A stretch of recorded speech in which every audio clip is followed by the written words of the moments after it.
with KHON2 Weather, Kamaka Pili.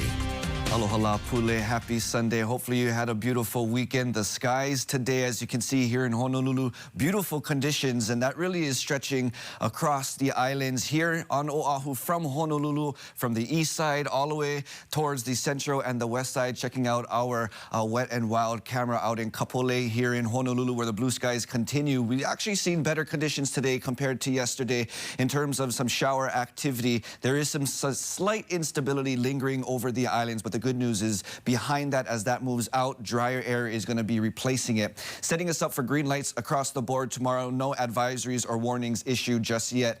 In terms of our ocean conditions, 2 to 4 footers for the east, the south, and the west. 4 to 6 footers expected by tomorrow afternoon up towards the north. Now, taking a quick peek into our eastern Pacific for hurricane season, we have what is a tropical storm, Irwin, which continues to churn, and as of right now looks to be continuing to move in this westerly direction. Right now, 40 miles per hour in terms of sustained winds, but it continues as it moves towards the west, crossing over this line, which is from the eastern into the central Pacific basin, weakening at the same time and expected to become just a remnant by that point, moving in towards the islands. As of right now, it looks to just be increasing some potential shower activity as we get in through the extended forecast ahead of us. But up until that point, taking a look, fast forwarding to tomorrow morning at 8 o'clock, we're really just seeing some windward showers. That's going to be the greatest chance of shower activity. Windward sides during the morning and the overnight hours. During the afternoon hours, that looks to be transferring over towards the leeward sides, thanks to the heat of the day as well. But again, drier conditions as we step into these next few days ahead of us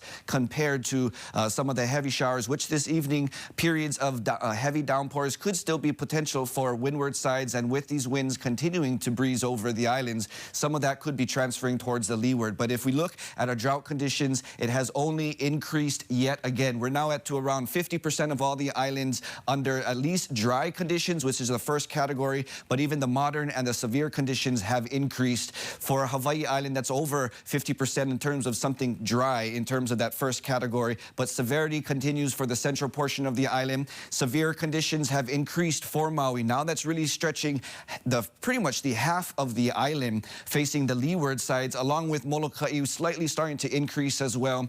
In terms of increase for here on Oahu, moderate conditions, and even for Kauai. So what we're looking at in terms of the days ahead of us, and we mentioned this earlier in the newscast, is some potential of red flag conditions. And we're looking at around Wednesday and Thursday. Red flag conditions really talks about the increase of wind speeds, which we're going to see speed up around Tuesday into Wednesday up to more breezier conditions and drier air, humidity levels under 45% for Wednesday and Thursday. Potentially one or both of those days again could potentially be under red flag conditions. Sam, back to you.